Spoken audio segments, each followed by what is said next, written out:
All right, we're going to do this one a little different. Our homes for sale on the rise. Let me give y'all a few stats of what's going on. 5.3% increase in homes for sale compared to last year, with about 14,717 units, give or take, roughly.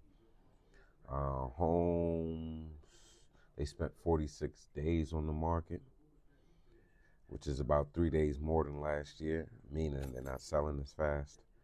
And then also, the median sales price had raised 1.6% to 517,250 across the entire market. Quick market update. And let's be clear, the market is always moving, growing, evolving, and changing. If you see something, you need to go now before it's all gone.